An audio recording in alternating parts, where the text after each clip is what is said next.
그냥 집값이 떨어지네, 금리가 올라가네, 뭐하네라고 해서 이것만 계속 현상 유지되는 것만 안고 계신다고 한다면 네. 어떻게 나아져, 세상 내 삶이 나아질 수가 있냐고요. 그리고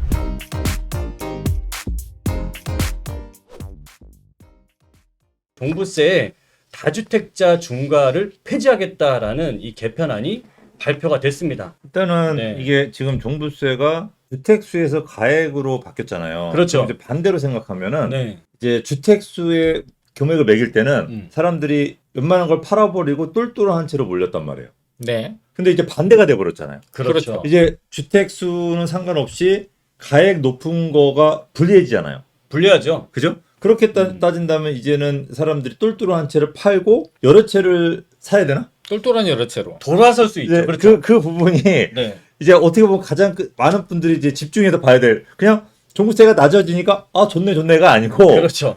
이게 세금이 바뀌면서 예전에 똘똘한 채로 갔듯이 시장 상황이 이제 바뀌면서 강남을 팔고 그럼 딴 데로 가야 되나? 그러니까 제가 좀 전에 봤던 모아주택, 뭐 우리가 노원구 재건축 얘기했지만 네네. 뭐 여러 가지 놓고 호재가 확실히 있는 지역이라고 한다면 가야 되나? 뭐 이런 생각을 드시는 분들이 있을까? 보시는 분들 중에서 있을 수도 있어요. 왜냐하면 있죠. 저희보다 그럼요. 더 정확하신 분들이 많거든요. 네네. 그래서 이제 그 부분을 얘기를 해봐야 될 것 같아요. 일단 뭐 이 세금 부분이 어떻게 된다라고 하는 건 유튜브 많이 찍었잖아요, 다른 분들. 네네. 그거 보시면 될 것 같고, 음. 저희는 이제 이 똘똘한 채를 이제 여러 채 똘똘한 채로 갈아타야 되는, 그게 맞나? 그리고 어떤 걸 갈아타야 되나? 이런 것들을 이제 포인트로. 왜냐면 이 지금 종부세라든지 요번에 세제 개편안을 보니까 정부에서 지금 추진하는 방향이 확실하게 보여요. 네. 그죠? 거기 네네. 써 있었잖아요. 거래 네. 활성화. 네네. 그리고 다른 세금 자체도 지금 저축하지 말고 소비하라고 정부가 세제 개편안이 나온 거거든요. 네. 법인세 낮춰주고 여러 개 낮춰주려고 하는 게. 왜냐면 사람들이 금리가 올라가니까 자꾸 저축하고 소비 안 하려고 그래. 네네. 그럼 나라 경제가 확 다운돼 버리잖아요. 경기가 예, 침체가 그거를 이제 올리려고 소비 좀 하세요, 소비 좀 하세요. 이제 정부에서 이제 애걸복걸 하고 있어요. 네네. 근데 이게 사람들이 금리가 더 올라가면 더 소비 안 할 거잖아요. 그렇죠. 그리고 거래도 더 멈추게 되고. 네. 그럼 정부가 더 이거보다 더 심하게 완화시켜줘서 제발 소비 좀 하세요. 왜냐면 저축하면 망합니다. 네네. 왜냐면 예전에는 저축하면 애국자였는데 아. 지금은 저축하면 소비하는 사람이 애국자잖아요. 네. 부동산 거래 활성화도 거래 활성화가 돼야지 사람들 소비 늘어나거든요. 맞아요. 그러니까 거래 활성화를 더 활성화시킬 거라는 거죠. 음. 그러니까 이 종부세는 시작인 거고 네. 취득세를 완화시켜주는 건 너무나 당연한 거가 네. 이제 되는 거죠. 네네. 요게. 그러니까 요 수순을 이제 밟을 건데 이제 이런 부분들을 이제 우리가 어떻게 준비를 하고 어떻게 해야 될지, 이 거래 활성화 포인트니까 네. 이제 어떻게 해야 될지에 대한 부분을 얘기를 해야 돼요. 일단은 이제 예를 들면은 30억짜리 아파트 한 채 갖고 있는 사람과 과표 기준이 공시가격이 10억인 그러니까 10억짜리를 3개 갖고 있는 사람이 있잖아요.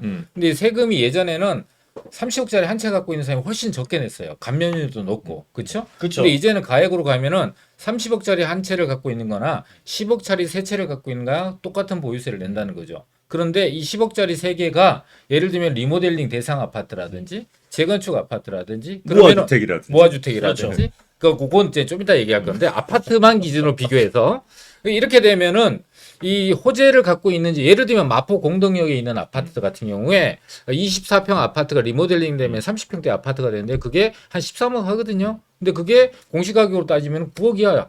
예를 들면 그러면은 공시가격 이하 9억 이하면은 부부간에 두 채씩 갖고 있어도 종부세 대상 자체가 안 돼요. 아니죠. 네. 한 푼도 안 내는 거야. 그렇죠. 그런데 그 아파트가 리모델링이 돼서 30평대 그 아파트가 된다면 거기는 한 20억 가까이 되는 거 아닙니까? 그러면 돈을 많이 벌 수 있는, 수익은 많이 내는데 세금을 적게 낼 수 있죠. 두 번째, 아파트와 아파트를 비교했을 때도 한 채보다는 세 채가 훨씬 더 유리하다. 두 번째, 아파트 한 채, 예를 들면 20억짜리 아파트 한 채를 갖고 있는 것보다 예를 들면 빌라 7억 5천짜리를 한 5채? 4채 정도 가지고 갈 수가 있거든요. 왜 4채냐면 7억 5천짜리가 과표가 적용되는 게 아파트는 한 85%, 90% 적용되는데 비해서 빌라나 오피스텔이나 빌라 같은 경우는 한 54% 정도 실제적으로 적용이 돼요. 그러니까 예를 들면 7억짜리를 7억 5천짜리를 사더라도 공시가격은 4억 정도로 인정이 된단 말이에요. 그럼 4억 같이 5개를 하면 20억이잖아요. 아파트 20억짜리나 빌라 5채를 갖고 있으면 이게 만약에 재개발 구역이야. 또는 모아타운이 되는 데야. 가로주택이 되는 데야. 이런데 5채를 갖고 있으면 이 중에 2채만 돼도 한 채만 돼도 지금 아파트 한 채를 갖고 있는 것보다 수익이 훨씬 더 많이 높을 수 있죠. 그래서 이 공시가격이 적용되는 비율이 아파트보다 이 빌라 다세대 주택이 훨씬 더 낮다라는 게 이렇게 다주택 전략을 갈 때는 상당히 중요한 포인트로 작용할 수 있는 거예요. 네. 그래서 저도 그렇게 생각해요. 네. 저보고 30억짜리 하나를 가져갈래? 아니면 10억짜리 3개를 가져갈래라고 물어보면 네. 저는 10억짜리 3개를 가져가는 게 훨씬 더 가볍다고 생각해요. 제가 1년 전에는 강남에 한 채를 갖고 가는 게 낫다라고 방송을 했어요. 근데 제가 지금 말을 바꾸겠습니다. 제가 지금 생각하면 30억짜리 하나 너무 부담돼. 네. 언제든 못 던지잖아요. 아 그리고 그죠? 돈이 네, 필요할 때 네. 이게 3개 중에 하나는 처분할 수 있죠. 그렇죠. 그다음에 또 양도세도 이제 누진세잖아요. 네네. 그러니까 이게 좀 따로따로 나눠서 매년 파는 게 훨씬 더 이득이거든요. 다주택 중과만 하지 않으면. 그렇죠. 근데 다주택 중과라는 거는 지금 거의 옛날 얘기가 되고 있으니까 그런 경우라고 한다면 저도 30억보단 10억짜리 3개. 네. 근데 어떻게 본다면 또 15억짜리 하나보다는 5억짜리 3개가 더 낫다라는 생각도 해요. 똑같은 또 더군다나 비율이죠. 그렇죠. 네. 재개발지라고 하나 재개발 예정지면은 네네. 이런 식으로 이제 투자가 조금 더 넓어지지 않을까라는 생각은 저도 합니다. 네네. 그래서 약간 금리가 어차피 8월, 뭐 10월, 11월 정도는 추가로 또 올라갈 가능성도 있잖아요. 그렇죠. 근데 그러면 이제 사람들이 움직이지 않을 거고. 음. 근데 정부에서는 그렇게 금리가 올라가 사람들이 소비를 하지 않으면 또 소비를 하게끔 또 유도를 할 거고요. 그렇죠. 그죠? 그러면은 그 유도를 해서 완화시켜 주는 게 나중에 누적되고 나면 그게 또 한 번에 또 뛸 수 있거든요. 네. 더군다나 공급이 부족한 서울 같은 경우는. 네네. 그러니까 여러분들 같은 경우 저는 아마 올 한 11월 정도까지 그 타이밍이 좀 매수할 수 있는 좋은 적기지 않을까 생각이 듭니다. 이게 연말을 앞두고서 결정돼야 될 부분들이 지금 이 종부세라든지요. 네. 그다음에 개발 계획들이 연말에 발표될 것들이 있거든요. 근데 저는 이렇게 봐요. 지금 김군대 님도 뭐 금리 인상하고 이런 이제 완화되고 하는 시점을 좀 더 우리가 그때를 보고서 미리 지금 준비를 하고 지금 사자 뭐 이런 말씀을 해주신 거잖아요. 이게 다 개발 호재고 뭐고 다 터지고 나면 사실 그 이후부터는 우리가 사고 싶은 물건의 그 가격이 또 아니더라고요. 다들 가격이 올라 있거나 또 그 물건 자체가 사라져 버리고 없는 상황이 되니까 사실은 약간 뭔가 불확실할 때 뭔가 확정적으로 다 나와서 오픈되기 전에 미리 움직이셔야 그때가 가장 적은 돈으로 높은 좀 수익을 만들어낼 수 있는 타이밍이 아닐까 싶은데요. 종부세가 지금 아까 우리 댓글 다신 분 중에서 종부세가 언제부터 이렇게 적용이 되느냐 완화되느냐 물어보셨는데 그게 2023년 그러니까 내년 1월 1일부터 적용이 되는 거예요. 원래는 또 특별하게 뭐 60%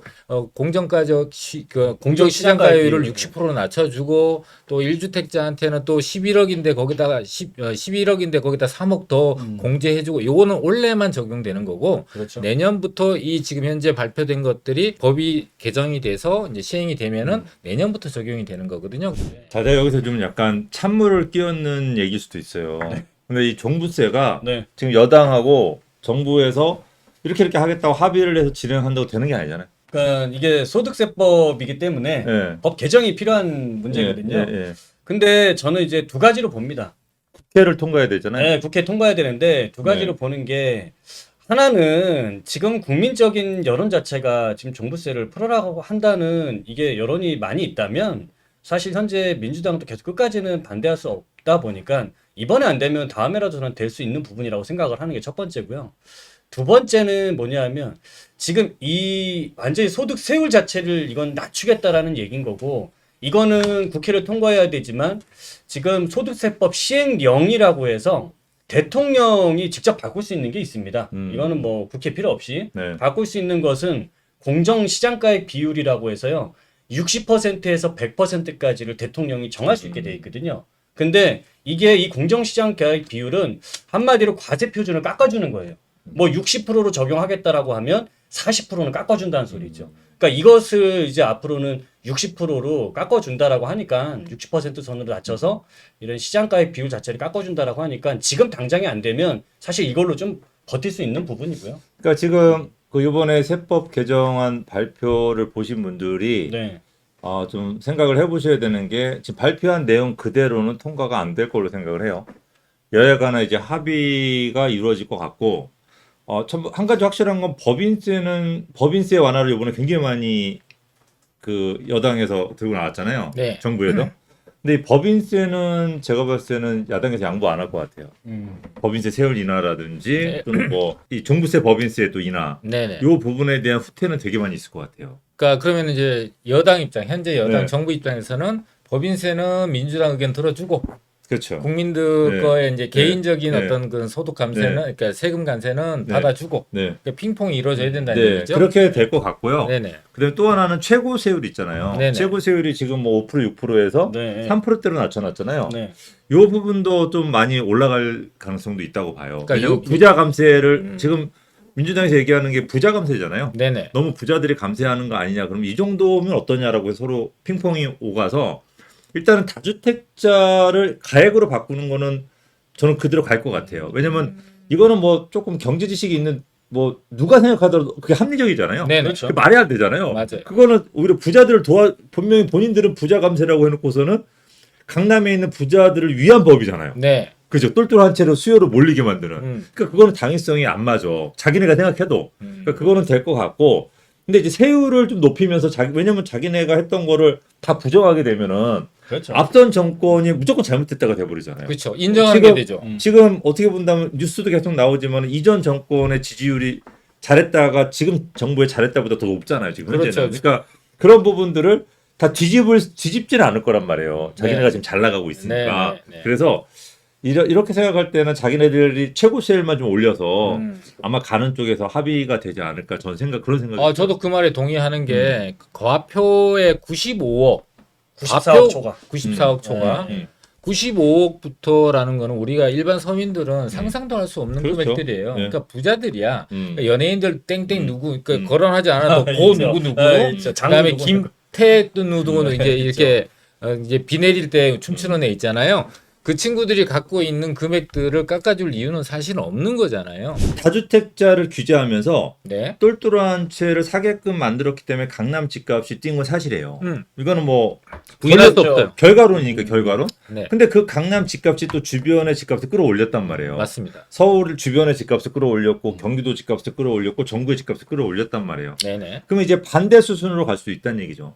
이제 가격을 잡고 싶다면 강남의 똘똘한 채보다는 차라리 외곽에 개발될 만한 걸 여러 채 사는 게 훨씬 더 유리한 쪽으로 간다면 네. 강남을 굳이 살 필요는 없잖아요. 비싸게. 네네. 왜냐면 강남 가격이 너무 비싸잖아요. 그러니까 강남을 살려고 했던 사람들이 강남을 사놓는 게 메리트가 있으니까 사놓는 건데 네. 그 메리트가 외곽적으로 그렇죠. 메리트가 더 높다면 굳이 네. 강남 쪽으로 수요가 몰리지 네. 않는다는 뜻이죠. 만약에 여기다가 추가로 학군에 대한 특수고 네. 특목고를 다시 이제 부활시켜 주면은 이 굳이 강남에 비싸게 주면서 학군 좋은데 갈 필요가 없어요. 그러면 이제 그 수요 학군이 만약에 분산만 시켜줄 수 있다고 하면 강남 집값을 충분히 잡을 수 있거든요. 그러면 단기적으로 서울 외곽이나 다른 지역의 집값이 수요가 몰리면서 뛰더라도 결과적으로 강남의 집값이 잡힌다고 한다면 전체적 가격을 다 다운시킬 거란 말이에요. 네. 그러니까 그게 오히려 저는 합리적이라고 봐요. 당연히 우리가 가야 될 수순이라고 생각을 하는데 물론 다른 의견이 있을 수는 있겠지만 저는 이제 경험해봤던 걸 역순으로 다시 간다면 좀 가격을 정상화시키는 게 되지 않을까. 그러니까 많은 구독자분들이 야 니네가 이렇게 방송을 해서 또 어디가 좋다고 해서 집값이 뛰었어 뭐 막 그런 얘기를 할 수 있지만은 네네. 결과론적으로는 그렇게 간다고 한다면 이게 오히려 집값 전체적인 우리가 조금 후손이나 좀 미래를 봐서 집값을 조금 안정화시키는 방법이지 않을까라는 생각도 든다는 거죠. 이게 맞아요. 나쁘지 않다라고 생각을 하는. 지금까지는 대다수의 국민들이 이게 수긍이 안 가는 세금을 부과를 하고 있었다라는 거죠. 그렇게 이게 정상화되는 거고 또 앞서 말씀드렸다시피 우리 이 김건대님이 생각하는 부분들이 지금 대다수의 국민들이 생각하는 그런 생각과 공감대가 충분히 형성돼 있다 보니까 민주당이 무조건 반대하는 거 이거는 자충수예요. 그러니까 잘못된 게 뭐냐면 강남의 학원이라든지 학교 학군을 생각하면 사실은 대치동이 제일 비싸야 돼요. 그렇죠. 근데 대치동이 아닌 압구정이라든지 반포가 더 비싸잖아요. 맞아요. 이게 뭐냐면 결국은 수요 공급을 그렇게 맞춰버린 거예요. 네. 강남 못 팔게 하고 더 몰리게 하고 네. 반포나 이 압구정 쪽으로. 네네. 근데 진짜 학원만 생각하면은 대치동을 따라갈 수 없어. 반포도 나중에 다 대치동으로 이사 가거든요. 애들 다 크고 나면. 송파에 있는 학생들이 네. 대치동까지 그러니까, 와서 그러니까 이게 좀 학원 약간 듣고 가요. 왜곡된 구조가 된 거죠. 네네. 그러니까 이런 부분들을 갖다 정상화시킬 수 있는 방법이 지금 제대로 가고 있지 않나라는 생각은 분명하게 듭니다. 근데 우리 구독자분들은 그 가는 와중에서도 수익을 충분히 볼 수가 있는 거죠. 기회를 잡아야 예. 되는데. 그렇죠. 모아주택도 그렇고 재건축도 그렇고 뭔가 이렇게 변화가 일어나잖아요. 왜냐면 네. 이게 집값이 지금 어떻게 본다면 조정이 되고 있기 때문에 정부가 그동안 못한 개발 계획을 하게 돼요. 그러면 결국 개발이라는 건 뭐예요? 변화잖아요. 그렇죠. 좋은 쪽으로 변화잖아요. 발전. 그러면 내가 좋은 쪽으로 변화되는 지역을 가지고 계신 구독자분이 계실 거고 전혀 개발하고 상관없이 그냥 현상 유지가 되는 지역을 갖고 계신 구독자분이 계실 거잖아요, 말이에요. 있죠. 그러면 이분들이 5년 있다가 누가 승자하겠냐 이거예요. 그거는 분명한 것 같아요. 그건 뭐- 확실한 것 같아요. 지금까지 100번 했으면 100번 다 좋은 쪽으로 개발이 되는 쪽에 부동산 가지고 계시면 승자였잖아요. 그럼요. 그러면 이렇게 계속 갈아타는 거를 시도를 하게끔 저희가 만들어 드리고 네네. 저희 거를 보고 이렇게 하셔야지 이 어떻게 부회사들이 갈아탈 수가 있지. 네네. 그냥 집값이 떨어지네, 금리가 올라가네, 뭐하네라고 해서 이것만 계속 현상 유지되는 것만 안고 계신다고 한다면 맞아요. 어떻게 나아져 세상 내 삶이 나아질 수가 있냐고요. 아니 근데 실제로 우리 3, 4년 전에 시장이 이제 규제적으로 막 변했잖아요. 결국 그거를 또 피해서 움직이셨던 분들이 상당히 많단 말이죠. 뭐 임대사업자를 활용했던 분들은 정말 세금을 피해서 투자하셨던 분들이고 오히려 그분들 같은 경우에는 그때 좋은 기회가 됐었고 또 지금 같은 경우에서는 또 규제가 강화가 돼 있던 게 완화가 풀려나가는 시점으로 또 바뀌고 있단 말이죠. 그러면 이 변화에 맞춰서 움직일 수 있는 분들만 재테크하고 내가 부를 쌓아갈 수 있는 거다라고 생각을 합니다. 그 시점이 지금 온 거고요. 그러니까 지금부터는 이제 규제는 없고 완화로만 이제 계속 두들겨 맞을 거라는 거죠. 네. 그게 이제 소규모 잽이 아닌 엄청난 스트레이트로 다가올 거기 때문에 이게 어느 순간에 폭발처럼 터지는데 이게 공급이 많은 쪽은 그 영향이 좀 적을 거고 그렇죠. 그 다음에 서울같이 공급이 없는 쪽은 그런 영향을 좀 많이 받겠구나 생각을 해요. 물론 올해까지는 좀 조정이 될 수는 있지만 그 후에 아마 더 큰 일이 생기지 않을까라는 얘기를 저희가 했어요. 그래서 이제 결론으로는 이렇게 변화가 있는 지역으로 여러분들이 꼭 갈아타셔야지 결국에는 여러분들 그런 분들이 승자가 될 거라는 그런 결론을 가지고 저희가 말씀을 드렸습니다.